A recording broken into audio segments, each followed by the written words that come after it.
नमस्कार, मी आशिष गवाळे सर्वांचं स्वागत करतो माझ्या यूट्यूब चॅनलवर। आपण आज महान समाजसुधारक डॉक्टर भीमराव रामजी आंबेडकर तथा डॉक्टर बाबासाहेब आंबेडकर यांची या ठिकाणी संपूर्ण माहिती बघणार आहोत। चॅनलला सबस्क्राईब करा, बेल आयकॉनला क्लिक करा आणि हा व्हिडिओ शेवटपर्यंत बघा आणि हा व्हिडिओ जास्तीत जास्त शेअर करा। चला तर बघूया आपण डॉक्टर बाबासाहेब आंबेडकर यांची संपूर्ण माहिती। जन्म झाला डॉक्टर बाबासाहेब आंबेडकरांचा 14 एप्रिल 1891ला जन्म झाला। महूमध्ये मध्य प्रांत आणि ब्रिटिश भारत, त्या काळचा मध्य प्रांत आणि ब्रिटिश भारतमध्ये बाबासाहेबांचा जन्म झाला। आणि बघा, आणि सध्या जे ठिकाण आहे ते आहे भीम जन्मभूमी डॉक्टर बाबासाहेब आंबेडकर नगर मध्य प्रदेशमध्ये हा ठिकाण आहे। ते पुढे बघूया आता। त्यांचा मृत्यू झाला 6 डिसेंबर 1956ला वयाच्या 65व्या वर्षी। बघा, नवी दिल्ली झाला, दिल्ली भारत। आणि सध्या ते ठिकाण आहे डॉक्टर बाबासाहेब आंबेडकर राष्ट्रीय स्मारक दिल्ली, हे ठिकाण आहे आजचं। आणि नवी दिल्लीला त्यांचा मृत्यू झाला, त्याला आपण महापरिनिर्वाण असं सुद्धा म्हणतो। पुढे बघूया आपण। बघा, डॉक्टर भीमराव रामजी आंबेडकर तथा बाबासाहेब आंबेडकर हे भारतीय न्यायशास्त्रज्ञ, बघा हे भारतीय न्यायशास्त्रज्ञ, अर्थशास्त्रज्ञ, राजनीतिज्ञ, तत्त्वज्ञ, समाजसुधारक होते। त्यांनी दलित बौद्ध चळवळीला प्रेरणा दिली, म्हणजे त्यांनी दलित बौद्ध चळवळीला प्रेरणा दिली। अस्पृश्य दलित लोकांविरुद्ध होणारा सामाजिक भेदभाव नष्ट करण्यासाठी त्यांनी चळवळ उभारली, म्हणजे जो अस्पृश्य दलित लोकांविरुद्ध जो भेदभाव होत होता त्यांच्याविरुद्ध त्यांनी एक चळवळ उभी केली। तसेच महिलांच्या आणि कामगारांच्या हक्काचे समर्थन केले, म्हणजे त्यांनी महिलांच्या आणि कामगारांच्या हक्काचे समर्थन केले। ते ब्रिटिश भारताचे मजूर मंत्री ब्रिटिश भारताचे ते मजूर मंत्री होते आणि स्वतंत्र भारताचे पहिले कायदे मंत्री आणि भारतीय संविधानाचे शिल्पकार, म्हणजे स्वतंत्र भारताचे पहिले कायदे मंत्री, भारतीय संविधानाचे शिल्पकार, भारतीय बौद्ध धर्माचे जीवक होते। देशाच्या विविध क्षेत्रात दिलेल्या योगदानामुळे त्यांना आधुनिक भारताचे शिल्पकार म्हणतात, म्हणजे त्यांना आधुनिक भारताचे शिल्पकार म्हणतात किंवा आधुनिक भारताचे निर्माते असे सुद्धा त्यांना म्हणतात। पुढे बघूया आपण आणखी, नंतर त्यांचं बघूया माहिती। भीमराव हे रामजी सपकाळ व आई भीमाबाई यांचे 14वे अपत्य होते। बघा, यांचे 14वे अपत्य होते हे कोणाचे, तर भीमराव हे रामजी सपकाळ भीमाबाई यांचे 14वे अपत्य होते। कोण? डॉक्टर बाबासाहेब आंबेडकर, म्हणजे भीमराव। बाळाचे नाव भिवा असे ठेवण्यात आले, त्यांचं लहानपणी नाव भिवा ठेवण्यात आलं नाव। त्यांची भीम, भीमा व भीमराव ही नावे प्रचलित आहेत। त्यांची जी नावे आहेत 3 नावे प्रचलित आहेत, भीम, भीमा आणि भीमराव, त्यांची नावे प्रचलित झाली। बाबासाहेब आंबेडकरांचे कुटुंब हे त्याकाळी अस्पृश्य गणल्या गेलेल्या महार जातीचे आणि महाराष्ट्र रत्नागिरी जिल्ह्याच्या मंडणगड तालुक्यात, बघा रत्नागिरी जिल्ह्याच्या मंडणगड तालुक्यातील आंबवडे गावाचे होते। आंबवडे गावाचे या बाबासाहेब आंबेडकरांचे कुटुंब होते ते एका अस्पृश्य गणल्या जाणाऱ्या महार जातीचे आणि महाराष्ट्रातील रत्नागिरी जिल्ह्याच्या मंडणगड तालुक्यातील आंबवडे या गावचे होते। बघा, 1896ला काय झालं, तर मस्तकशूल या आजाराने डॉक्टर बाबासाहेब आंबेडकरांच्या आईचं निधन झालं, म्हणजे मस्तकशूल नावाचा त्यांच्या आईला आजार झाला आणि त्याच्यामध्ये त्यांच्या आईचं निधन झालं। त्यावेळी बाबासाहेब फक्त 5 वर्षाचे होते। त्यानंतर भीमासह, म्हणजे बाबासाहेबासह अन्य मुलांचे संगोपन त्यांच्या आत्या मीराबाई यांनी कठीण परिस्थितीत केले, म्हणजे यांचं संगोपन जे केलं त्यांच्या आत्या मीराबाई यांनी केलं, हे तुम्हाला लक्षात ठेवलं। मीराबाई 1935मध्ये दीर्घ आजारानंतर डॉक्टर बाबासाहेब आंबेडकरांच्या पत्नी रमाबाई यांचं निधन झालं, म्हणजे 1935मध्ये त्यांच्या ज्या पत्नी होत्या रमाबाई यांचं निधन झालं। आणि बघा पुढे, डॉक्टर शारदा कबीर यांनी डॉक्टर बाबासाहेब आंबेडकरांची वैद्यकीय काळजी घेतली।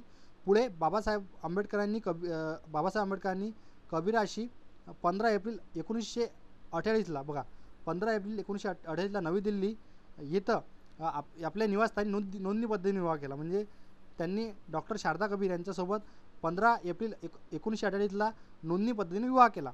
विवाहानंतर जे त्यांचं नाव होतं शारदा कबीर, त्यांनी आपलं नाव स्वीकारलं सविता। नंतर त्यांनी विवाहानंतर आपलं नाव सविता स्वीकारलं। कोणा? तर डॉक्टर शारदा कबीर यांनी, जे डॉक्टर बाबासाहेब आंबेडकर त्यांनी विवाह केल्यानंतर। पुढे बघूया आपण। बघा, त्यांचे राजकीय पक्ष बघा, स्वतंत्र मजूर पक्ष, schedule caste federation, republic party of India त्यांचे राजकीय पक्ष होते। बघा, आईचं नाव होतं भीमाबाई सपकाळ, वडिलांचं नाव रामजी सपकाळ, पत्नी रमाबाई आंबेडकर, त्यांच्या संग विवाह झाला 1906 त्यांचा आणि निधन झालं 1935 त्यांचं। बघा, दुसरी पत्नी जी होती सविता आंबेडकर यांचा विवाह झाला होता 1948ला विवाह झाला आणि निधन झालं 2003ला सविता आंबेडकर यांचं. बघा शिक्षण बघा, त्या बाबासाहेब आंबेडकर या ठिकाणी शिक्षण बघणार आहोत. रामजींनी म्हणजे डॉक्टर रामजींनी म्हणजे त्यांचे वडील इसवी सन 1896मध्ये नोव्हेंबर महिन्यात सातारा येथे कॅम्प स्कूलमध्ये डॉक्टर बाबासाहेब आंबेडकरांचे नाव दाखल केलं. म्हणजे भीमराव यांचं नाव साताराच्या कॅम्प स्कूलमध्ये दाखल केलं. कोणा तर रामजी आंबेडकर त्यांच्या वडिलांनी. तिथं मराठी शिक्षण त्यांनी पूर्ण केलं. मग त्यांनी 1898ला साताऱ्यातील सातारा हायस्कूल या इंग्रजी सरकारी हायस्कूलमध्ये त्यांचं नाव टाकलं. म्हणजे त्यांनी बघा 1898ला साताऱ्यातील इंग्रजी हायस्कूलमध्ये त्यांचं नाव टाकलं, नाव दाखल केलं. पुढे बघा 1904मध्ये डॉक्टर बाबासाहेब आंबेडकरांनी म्हणजे भीमरावांनी इंग्रजी 4थीची परीक्षा उत्तीर्ण केली. इंग्रजी 4थीची परीक्षा त्यांनी उत्तीर्ण केली. पुढे 1904मध्ये भीमराव हे एल्फिन्स्टन रस्त्यावरील सरकारी शाळेत जाऊ लागले. जे एल्फिन्स्टन रस्त्यावर एक शाळा होती त्या शाळेत जाऊ लागले. एल्फिन्स्टन हायस्कूलमध्ये जाणारे ते पहिले अस्पृश्य विद्यार्थी, हे महत्त्वाचं, हे लक्षात ठेवायला तुम्हाला. एल्फिन्स्टन हायस्कूलमध्ये जाणारे ते पहिले अस्पृश्य विद्यार्थी होते, एल्फिन्स्टन हायस्कूलमध्ये जाणारे. 1907 साली भीमराव एल्फिन्स्टन हायस्कूलमध्ये मॅट्रिकची परीक्षा उत्तीर्ण झाले.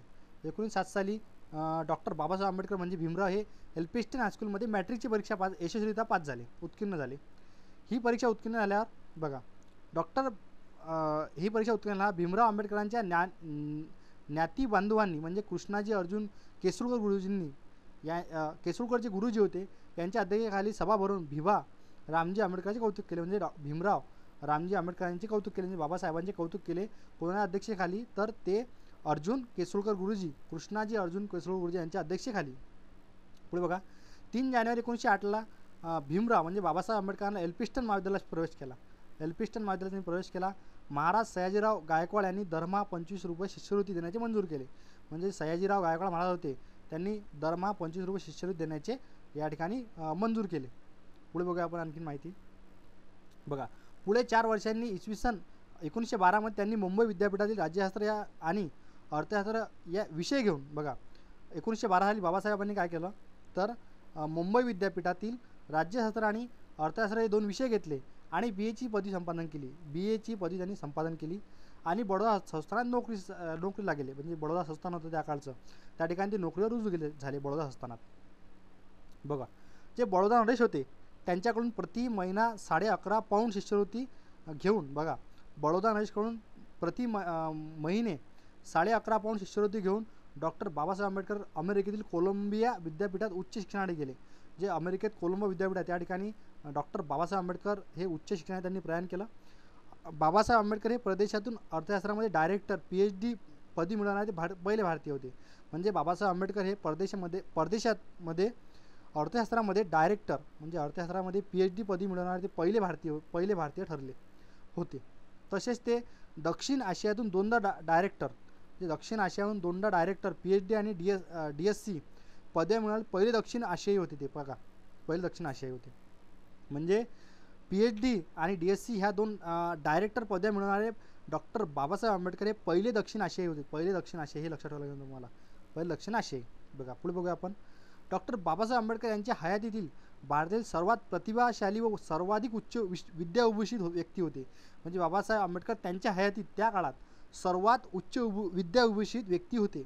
नोव्हेंबर 1896 ते 1923 अशा 27 वर्षात बघा म्हणजे नोव्हेंबर 1896 ते नोव्हेंबर 1823 अशा 27 वर्षात बाबासाहेबांनी मुंबई विद्यापीठ, कोलंबिया विद्यापीठ, लंडन स्कूल ऑफ इकॉनॉमिक्स म्हणजे बघा मुंबई विद्यापीठ, कोलंबिया विद्यापीठ, लंडन स्कूल ऑफ इकॉनॉमिक्स आणि ग्रेज इन या शिक्षण संस्थांनी उच्च शिक्षण घेतले. ग्रेज इन या उच्च शिक्षण संस्थांनी उच्च शिक्षण घेतले. बाबासाहेब आंबेडकरांनी 2दा बघा BA केलं, 2दा MA, PhD, MSc, bar at law, DSc यासारख्या पदव्या मिळवल्या. म्हणजे बाबासाहेबांनी बघा या सर्व या ठिकाणी पदव्या मिळवल्या. आणि 1950च्या दशकात त्यांना LLD बघा LLD, DLIT या 2 सामान्य पदव्यासुद्धा प्रदान करण्यात आल्या. म्हणजे बाबासाहेबांना बघा 1950 दशकात LLD आणि DLIT ह्या 2 सामान्य पदव्यासुद्धा त्यांना प्रदान करण्यात आला. कोलंबिया विद्यापीठामध्ये राज्यशास्त्र शाखेत त्यांनी बघा जे कोलंबिया विद्यापीठ होतं त्यांनी राज्यशास्त्र शाखेत जुलै 1913 ते 1916 या 3 वर्षासाठी प्रवेश मिळवला. त्यांनी अर्थशास्त्र हा प्रमुख विषय बघा या 3 वर्षांनी त्या विद्यापीठात प्रवेश मिळवला. त्यांनी अर्थशास्त्र हा प्रमुख विषय आणि जोडीला बघा अर्थशास्त्राने विषय घेतला आणि जोडीला त्यांच्यासोबत विषय त्यांनी घेतले समाजशास्त्र, इतिहास, राज्यशास्त्र, मानवशास्त्र आणि तत्वज्ञान हे विषय निवडले. बघा हे सारे त्यांनी विषय निवडले. त्यांनी अर्थशास्त्र व समाजशास्त्र या विषयाचा अभ्यास करून विद्यापीठातील अर्थशास्त्राचे प्राध्यापक बघा या त्यांनी अर्थशास्त्र व समाजशास्त्र अभ्यास केला आणि विद्यापीठ अर्थशास्त्राचे प्राध्यापक जे अर्थशास्त्राचे प्राध्यापक होते प्राध्यापक एडविन आर के सेग्लीमन यांचे आवडते विद्यार्थी झाले. म्हणजे बघा जे त्या विद्यापीठात प्राध्यापक होते कोणते तर एडविन आर के सेलिगमन त्यांचे ते आवडते विद्यार्थी झाले. कोण? डॉक्टर बाबासाहेब आंबेडकर. बरं बघा एमएच्या पदवीसाठी भीमरावांनी एशियन इंडियन कॉमर्स प्राचीन भारतीय कायदा या विषयावर प्रबंध लिहिला. म्हणजे एमएच्या पदवीसाठी जी त्यांनी पदवी घेतली तर ती कशात मिळवली त्यांनी? तर एशियन इंडियन कॉमर्स म्हणजे प्राचीन भारतीय व्यापार या विषयावर त्यांनी प्रबंध लिहून 15 मे 1915 रोजी कोलंबो विद्यापीठात सादर केला. बघा त्यांनी कोलंबो विद्यापीठात हा निबंध सादर केला आणि 2 जून 1915ला या प्रबंधाच्या आधारावर विद्यापीठाने त्यांना एमएची पदवी दिली. म्हणजे या प्रबंधाच्या आधारावर त्यांना विद्यापीठाने एमएची पदवी प्रदान केली. हा प्रबंध नंतर admission and finance of east India company या नावाने प्रकाशित करण्यात आला. आणि हा नंतर निबंध जो प्रकाशित करण्यात आला तो admission and finance of east India company या नावाने हा प्रकाशित करण्यात आला. हे तुम्हाला लक्षात ठेवावं लागेल. बघा बाबासाहेब आंबेडकरांनी PhD पदवीसाठी the national dividend of India a historical and analytical study म्हणजे बघा भारताचा राष्ट्रीय लाभांश इतिहासात्मक आणि विश्लेषणात्मक अध्ययन या नावाचा प्रबंध लिहिला.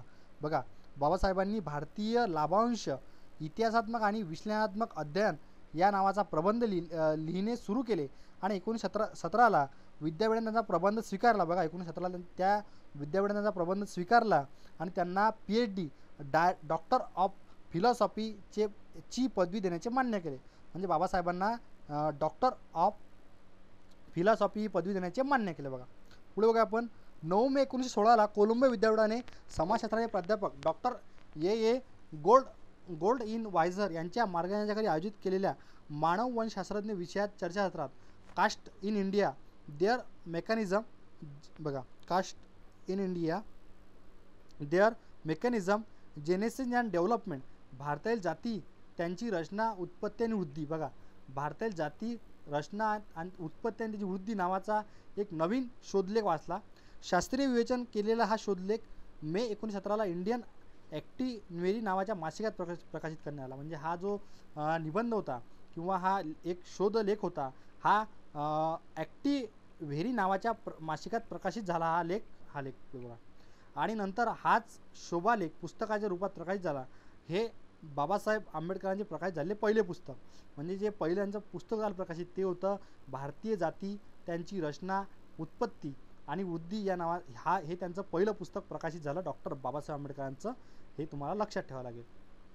पुढे बघा आपण ब्रिटिश भारतातील साम्राज्यीय अर्थव्यवस्थेचे प्रांतीय विकेंद्रीकरण तयार केलं आणि जून 1921मध्ये MSc बघा जून 1919मध्ये MScच्या पदवीसाठी लंडन विद्यापीठ सादर केला. जे लंडनला विद्यापीठ आहे त्यासाठी त्यांनी बघा ब्रिटिश भारतातील साम्राज्यीय अर्थशास्त्राचे प्रांतीय विकेंद्रीकरण हा प्रबंध त्यांनी लिहिला आणि तो विद्यापीठात सादर केला आणि विद्यापीठाने त्यांना 20 जून 1921ला बघा रोजी अर्थशास्त्रातील MSc ही पदवी प्रदान केली. MSc ही त्यांना अर्थशास्त्राची पदवी प्रदान केली. पुढे बघा 28 जून 1922 रोजी ग्रेजिन संस्थेने बघा 28 जून 1922 रोजी ग्रेजिन या संस्थेने त्यांना बॅरिस्टर ॲट लॉ म्हणजे बॅर लॉची कायद्याची उच्चतम पदवी प्रदान केली. बघा कायद्याची उच्चतम जी पदवी होती barrister at law bar at law ही कायद्याची त्यांना उच्चतम पदवी प्रदान केली विद्यापीठाने. त्यानंतर त्यांनी द प्रॉब्लेम ऑफ रुपी बघा रुपयाचा प्रश्न द प्रॉब्लेम ऑफ रुपी हा अर्थशास्त्री प्रबंध तयार करून त्यांना डॉक्टर ऑफ सायन्स बघा डॉक्टर ऑफ सायन्स DSc ही पदवीसुद्धा 1922मध्ये लंडन विद्यापीठाने त्यांना दिली. लंडन विद्यापीठात सादर केला त्यांनी या पदवीसाठी. बघा हे या ठिकाणी महत्त्वाचं आहे. बघा त्यानंतर अर्थशास्त्रावर संशोधनात्मक लेखन करून बघा त्यांनी मग नंतर अर्थशास्त्रावर संशोधनात्मक लेखन केलं आणि जर्मनीच्या बॉन विद्यापीठाचीही त्यांना डॉक्टरेट पदवी मिळाली. बघा जर्मनीचं जे बॉन विद्यापीठ होतं त्यांनी सुद्धा डॉक्टर बाबासाहेब आंबेडकर यांना डॉक्टरेट ही पदवी प्रदान केली. हा विचार करून जर्मनीला गेले आणि बॉन विद्यापीठाने त्यांनी प्रवेश घेतला आणि ते तिथं जर्मन भाषाही शिकले. बघा पदवी मिळवावी हा विचार करून म्हणजे बाबासाहेबांनी काय केलं, हा जर्मनीच्या बॉन विद्यापीठाची डॉक्टरेट पदवी मिळवावी हा विचार करून ते जर्मनीला गेले आणि त्यांना बॉन विद्यापीठामध्ये प्रवेश घेतला आणि ते त्या ठिकाणी जर्मनसुद्धा शिकले, जर्मन भाषासुद्धा ते त्या ठिकाणी शिकले. पुढे बघूया आपण. आता आणखीन त्याची माहिती बघूया आपण. बघा 12 जानेवारी 2012 रोजी त्यांचा पहिला मुलगा यशवंत झाला. त्यांना पहिला मुलगा होता यशवंत त्याला झाला. त्याच सुमारास 2 फेब्रुवारी 1913 रोजी मुंबईमध्ये त्यांचे वडील रामजी आंबेडकर यांचे निधन झाले. बघा त्यांचे वडील होते त्यांचं 2 फेब्रुवारी 1913ला मुंबईत त्यांचं वडिलांचं निधन झालं. बघा शाळेत असताना 1906 मध्ये 14-15 वर्षे भीमरावांचे लग्न, म्हणजे ते शाळेत असताना 1906 मध्ये 14-15 वर्षे असताना त्यांचं लग्न दापोलीच्या भिंकू वलंगकर यांच्याशी, भिंकू वलंगकर यांची मुलगी होती, त्यांची मुलगी 9 किंवा 10 वर्षाची कन्या रामीबाई उर्फ रमाबाई यांचेच झालं. म्हणजे बाबासाहेबांचं लग्न हे वयाच्या 14-15 वर्षी रामीबाई उर्फ रमाबाई यांच्याशी झाले. बघा देशाच्या विविध क्षेत्रात त्यांनी योगदान, त्यांना आधुनिक भारतीय शिल्पकार किंवा आधुनिक भारतीय निर्माते म्हणतात, मी मला वरच सांगितलं. बघा पुढे बॉटलीबाईज अकाउंटन्सी इन्स्टिट्यूटमध्ये मर्टटाईल लॉचे प्राध्यापक म्हणून बाबासाहेबांनी नोकरी केली. बघा बाटलीबाईची अकाउंटन्सी इन्स्टिट्यूटमध्ये मर्टटाईल लॉचे प्राध्यापक म्हणून बाबासाहेबांनी नोकरी केली. यांचे त्यांना महिना 200 रुपये वेतन मिळायचे, म्हणजे 200 रुपये वेतन मिळायचे. हे या ठिकाणी या बाटलीबाईच्या कॉमर्स कोर्सला त्यांना शिकवायचे.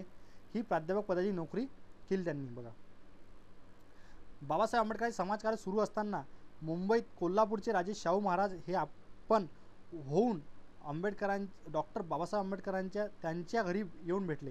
म्हणजे कोल्हापुरात छत्रपती शाहू महाराज आले आणि त्यांनी बाबासाहेबांना त्यांच्या घरी जाऊन भेटले.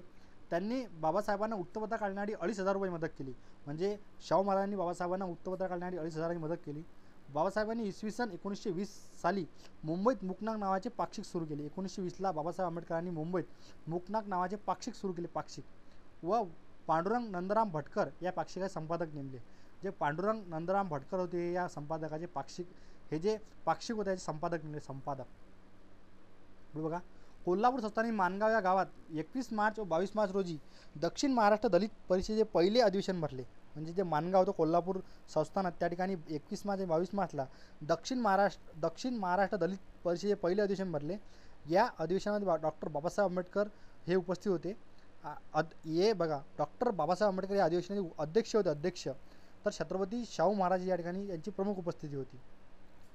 बघा 20 जुलै 1924 रोजी, बघा 20 जुलै 1924 रोजी बहिष्कृत हितकारणी सभा ही संस्था बाबासाहेब आंबेडकर स्थापन केली आणि स्वतः त्या संस्थेचे अध्यक्ष झाले.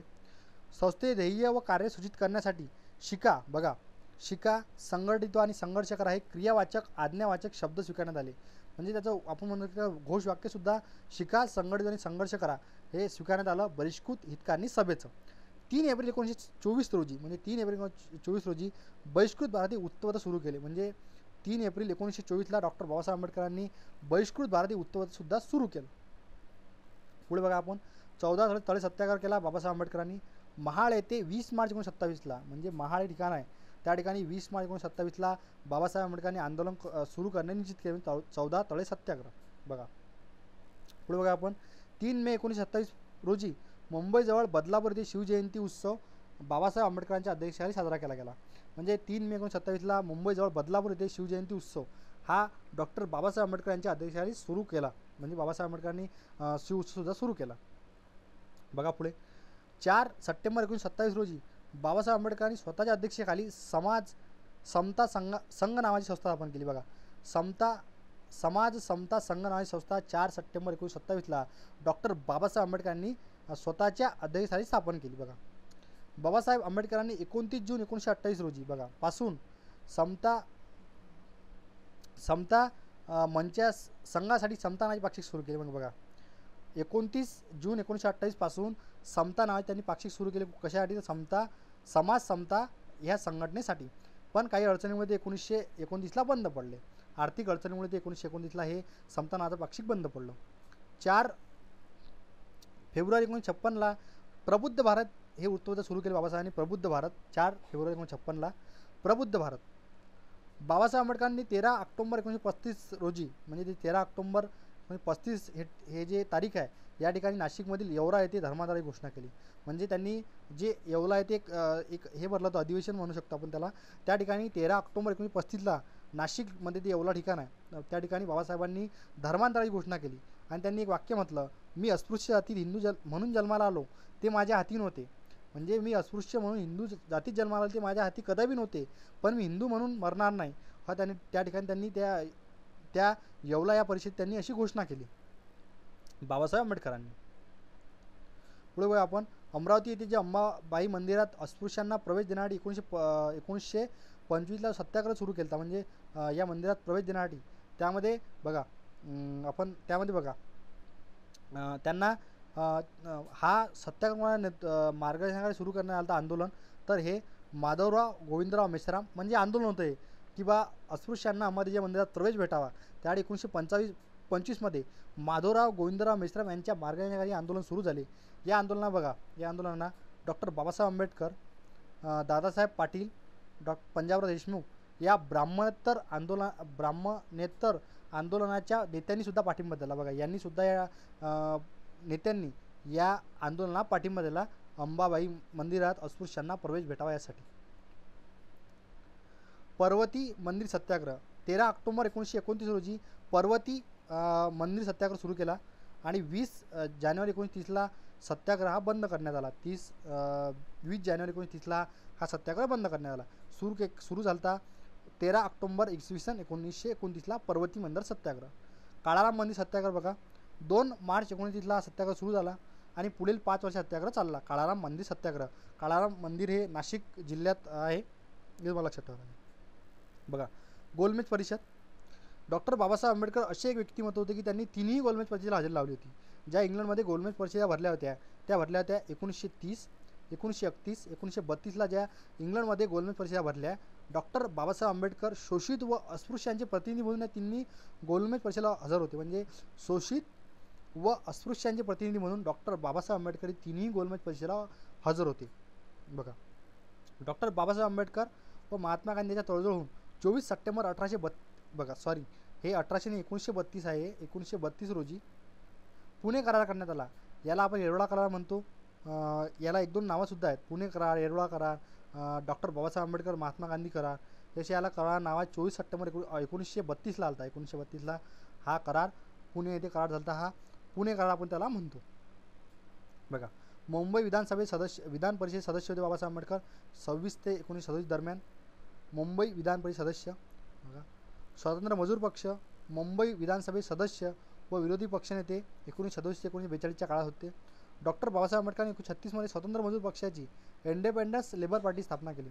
1936ला बाबासाहेबांनी स्वतंत्र मजूर पक्षाची इंडिपेंडन्स लेबर पार्टी स्थापना केली. शेड्यूल कास्ट फेडरेशन आणि ब्रिटिश भारताचे केंद्रीय मजूर मंत्री होते 1942 ते 1946 दरम्यान. म्हणजे 1942 ते 1946 दरम्यान Babasaheb Ambedkar scheduled caste federation आणि ब्रिटिश भारताचे केंद्रीय मजूर मंत्री होते. All India scheduled caste federation, अखिल भारतीय अनुसूचित जाती महासंघाची 1942मध्ये बाबासाहेबांनी स्थापना केली.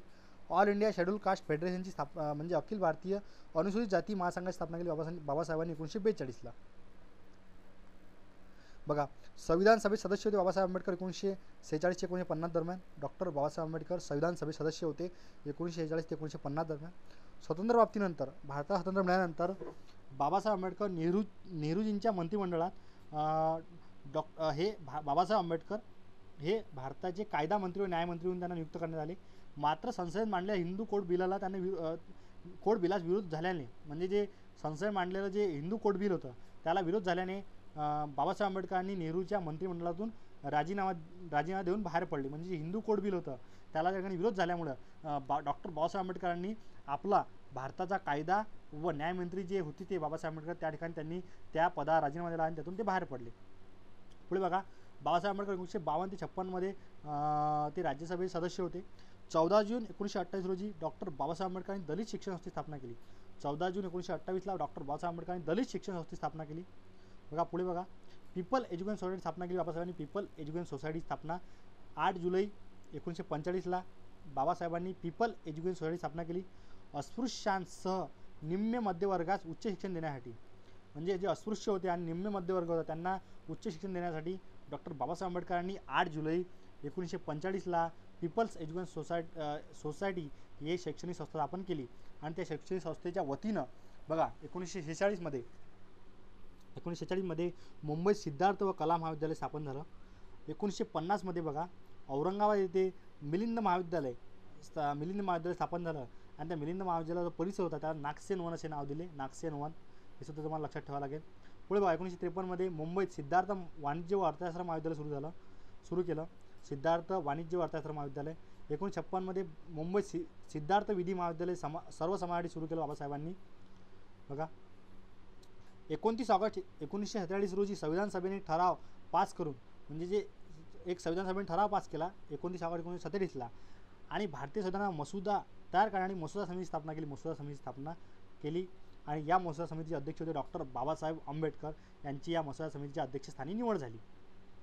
पुढे बघा डॉक्टर बाबासाहेब आंबेडकरांच्या अध्यक्षतेखाली 2 मे 1950 रोजी बघा 2 मे 1950 रोजी भारतातील पहिली सार्वजनिक बुद्ध जयंती दिल्ली येथे साजरी करण्यात आली. दिल्ली त्यांची पहिली डॉक्टर बाबासाहेब आंबेडकरांनी बुद्ध जयंती दिल्ली येथे साजरी करण्यात आली. पहिली सार्वजनिक बुद्ध जयंती डॉक्टर बाबासाहेब आंबेडकरांनी 2 मे 1950ला ही बाबासाहेब आंबेडकरांनी दिल्ली येथे साजरी केली बुद्ध जयंती. मुंबईतील आपल्या निवासस्थानाला राजगृह हे नाव दिले. ते मुंबईतील निवासस्थान त्याला राजगृह असं नाव दिलं त्यांनी नाव होतं. बघा श्रीलंकेचे बौद्ध भिक्खू महास्तिवीर चंद्रमणी यांच्याकडून बाबासाहेब आंबेडकर व सविता आंबेडकर यांनी त्रिशरण व पंचशील ग्रहण करून धम्मदीक्षा घेतली. 14 ऑक्टोबर 1956ला बाबासाहेबांनी बौद्ध धर्माचा स्वीकार केला. बघा डॉक्टर बाबासाहेब आंबेडकरांचे दिल्लीमध्ये आपल्या निवासस्थानी महापरिनिर्वाण झाले होते. बघा बाबासाहेब आंबेडकरांचं महापरिनिर्वाण झालं होतं दिल्लीत आपल्या निवासस्थानी. तेथे भारत सरकारने डॉक्टर बाबासाहेब आंबेडकर राष्ट्रीय स्मारक निर्माण केले. बघा तिथं काय केलं भारत सरकारनं डॉक्टर बाबासाहेब आंबेडकर राष्ट्रीय स्मारक निर्माण केलं. त्याला महापरिनिर्वाण स्थळ म्हणून ओळखले जाते. बघा त्याला जे स्मारक निर्माण झालं त्याला महापरिनिर्वाण स्थळ म्हणून ओळखले जाते. 13 एप्रिल 2018 रोजी म्हणजे ते आताच 3 वर्ष अगोदर 13 एप्रिल 2018 रोजी भारताचे पंतप्रधान नरेंद्र मोदी यांच्या हस्ते या स्मारकाचे लोकार्पण करण्यात आले. या स्मारकाच्या इमारतीची रचना पाने उघडलेल्या भारतीय संविधानाच्या पुस्तकाप्रमाणे असून हा आकार ज्ञानाच्या शोधाचे प्रतीक आहे असं आपण म्हणतो. बघा बाबासाहेब आंबेडकर हे बहुभाषी होते. डॉक्टर बाबासाहेब आंबेडकर यांना खूप भाषा ज्ञात होत्या म्हणून त्यांना आपण बहुभाषी सुद्धा म्हणतो. ते मराठी बघा Marathi, Sanskrit, Pali, English, Hindi, French, Germany, Farsi, Gujarati, Bengali, Kannada अशा 11पेक्षा अधिक भाषा भारतीय व विदेशी भाषा शिकलेले होते बाबासाहेब आंबेडकर. यापैकी मराठी, इंग्रजी व मराठीसह अनेक भाषांवर त्यांचे प्रभुत्व होते. बघा एवढ्या भाषा डॉक्टर बाबासाहेब आंबेडकरांनी आत्मसात म्हणजे त्यांना येत होत्या. बघा एवढ्या भाषा. जर्मन व फ्रेंच भाषा त्यांनी कोलंबिया विद्यापीठात आत्मसात केल्या. जर्मन आणि फ्रेंच भाषा त्यांनी कोलंबिया विद्यापीठात आत्मसात केली. पुढे बघा पुरस्कार आणि सन्मान बाबासाहेबांना काय भेटलं तर पुरस्कार आणि सन्मान बघा सन 1990मध्ये बाबासाहेब आंबेडकर यांना मरणोत्तर देशात सर्वोच्च नागरी सन्मान प्रदान करण्यात आला. मरणोत्तर त्यांना देशाचा सर्वोच्च असा नागरी सन्मान प्रदान करण्यात आला. तो सन्मान त्यांच्या पत्नी सविता आंबेडकर यांनी तो प्रदान व्यंकटरामन यांच्या जे राष्ट्रपती त्यांच्या हस्ते सन्मान त्यांनी स्वीकारला होता. कोणी तर सविता आंबेडकर यांनी डॉक्टर बाबासाहेब आंबेडकरांना 1990मध्ये मरणोत्तर भारतरत्न या पुरस्कारानं देशाचा सर्वोच्च नागरी सन्मान या पुरस्कारात सन्मानित करण्यात आलं. बघा पुढे कोलंबिया जे विद्यापीठ होतं त्यांनी सन्मान्य पदी म्हणून डॉक्टर ऑफ लॉ LLD ही पदवी 5 जून 1952 रोजी बाबासाहेबांना कोलंबिया विद्यापीठाने प्रदान केली. डॉक्टर ऑफ लिटरेचर डिलीट ही सन्मान्यपदी 12 जानेवारी 1953ला तेलंगणा राज्यातील हैदराबादमधील उस्मानिया विद्यापीठाने प्रदान केली. बाबासाहेबांना डॉक्टर ऑफ लिटरेचर ही पदवी उस्मानिया विद्यापीठाने त्यांना प्रदान केली. बघा पुढे बघूया आपण महाराष्ट्र शासनाने 2017मध्ये डॉक्टर बाबासाहेब आंबेडकर जयंती हा ज्ञान दिन म्हणून साजरा करण्याचा निर्णय घेतला. 7 नोव्हेंबर हा जो डॉक्टर बाबासाहेब आंबेडकरांचा 7 नोव्हेंबर हा दिवस जो आहे म्हणजे बाबासाहेब आंबेडकरांनी शाळेत प्रथम गेले होते त्या दिवशी तो दिवस विद्यार्थी दिन म्हणून साजरा करण्याचं महाराष्ट्र शासनाने 27 ऑक्टोबर 2017 रोजी हा निर्णय घेतला. विद्यार्थी दिन 7 नोव्हेंबर हा दिवस साजरा करणारा विद्यार्थी दिन. बाबासाहेब आंबेडकरांच्या स्मरणार्थ भारतीय संविधान दिन राष्ट्रीय विधी दिन 26 नोव्हेंबर रोजी साजरा केला जातो. डॉक्टर बाबासाहेब आंबेडकरांच्या स्मरणार्थ जे भारतीय संविधान दिन आहे तो राष्ट्रीय विधी दिन 26 नोव्हेंबर रोजी साजरा केला जातो. बाबासाहेब आंबेडकरांच्या स्मरणार्थ 5 जुलै रोजी बघा 5 जुलै रोजी लॉर्ड्स डे म्हणजे वकील डे म्हणून साजरा केला जातो 5 जुलै. डॉक्टर बाबासाहेब आंबेडकरांनी 25 डिसेंबर 1927 रोजी मनुस्मृती या ग्रंथाचे जाहीरपणे दहन केले. 25 डिसेंबर 1927 रोजी त्यांनी मनुस्मृती या ग्रंथाचे जाहीरपणे दहन केले. 25 डिसेंबर हा दिवस मनुस्मृती दहन दिन म्हणून पाळला जातो. तो 25 डिसेंबर हा दिवस आहे, हा मनुस्मृती दहन दिन म्हणून पाळला जातो. बाबासाहेब आंबेडकरांनी 20 मार्च 1927ला महाल सत्याग्रह केला आणि त्यामुळे 20 मार्च हा दिवस सामाजिक सबलीकरण दिन म्हणून साजरा केला जातो. सामाजिक सबलीकरण दिन. पुढे बघा, 2012मध्ये द ग्रेटेस्ट इंडियन नावाच्या सर्वेक्षणात बाबासाहेब आंबेडकरांनी सर्वश्रेष्ठ भारतीय म्हणून निवड करण्यात आली. 2012मध्ये सर्वेक्षण झालं द ग्रेटेस्ट इंडियन या नावाच्या सर्वेक्षणात डॉक्टर बाबासाहेब आंबेडकरांना सर्वश्रेष्ठ भारतीय म्हणून त्यांची निवड करण्यात आली. बघा, बहिष्कृत भारत पाक्षिका या शीर्षभागी संत ज्ञानेश्वरांची वचने दिली. जे बहिष्कृत भारत पाक्षिक होते त्यांच्या शीर्षाने संत ज्ञानेश्वरांची वचने दिली जात होती. बाबासाहेब आंबेडकर स्वतःचं मुद्रालय होतं, ते होतं भारत भूषण प्रिंटिंग प्रेस. त्यांचं स्वतःचं हे होतं, प्रिंटिंग प्रेस होती. बघा, त्यांनी जी ग्रंथसंपदा दिली त्याबद्दल बघूया आपण. त्यांनी थॉट्स ऑफ पाकिस्तान ग्रंथ लिहिला, प्रॉब्लेम ऑफ रुपिया ग्रंथ लिहिला, ईस्ट इंडिया कंपनीचे भारतीय प्रशासन आणि अर्थकारण, ब्रिटिश भारतीय प्रांतीय उत्क्रांती, the untouchable, Buddha and his Dhamma, who were the Shudras, doctor Babasaheb आंबेडकरांचे आत्मचरित्र, waiting for a visa, caste in India, हे त्यांनी आपलं सर्व या ठिकाणी ग्रंथ बाबासाहेब आंबेडकरांनी लिहिलं. बाबासाहेब आंबेडकर हे एक महान समाजसुधारक आपल्या देशात होऊन गेले. त्यांचं फार महान असं योगदान या देशासाठी आहे. त्यांनी अनेक म्हणजे सर्व इतिहास असो, राज्यशास्त्र असो, पॉलिटी असो, सर्व तर त्यांचं महान योगदान आहे.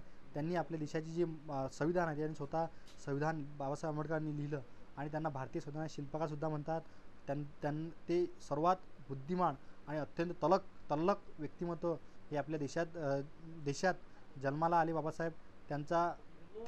त्यांच्या त्या अतिशय बुद्धिमान व्यक्तिमत्व गणल्या जातात. त्यांना अनेक विद्यापीठांनी त्यांना सन्मान्य पदसुद्धा दिलं आहे. त्यांना भारत सरकारने त्यांचा सर्वोच्च सन्मानसुद्धा त्यांना प्रदान केला. अशा प्रकारे डॉक्टर बाबासाहेब आंबेडकरची आपण या ठिकाणी संपूर्ण माहिती बघितली. तुम्ही जर हा व्हिडिओ बघितला असेल तर हा व्हिडिओ तुम्ही जास्तीत जास्त शेअर करा आणि ते चॅनलला नवीन चॅनलला सबस्क्राईब करा, बेल आयकॉनला क्लिक करा आणि येणाऱ्या तुम्हाला प्रत्येक व्हिडिओची जी नोटिफिकेशन आहे ती तुम्हाला सर्वात अगोदर मिळेल आणि तुम्ही हा जास्तीत जास्त व्हिडिओ शेअर करा, म्हणजे तुम्हाला आणखीन तुमच्या मित्रांना या बाबासाहेब आंबेडकरांबद्दल संपूर्ण अशी माहिती भेटून जाईल एका व्हिडिओ बघितल्याबद्दल सर्वांचं धन्यवाद.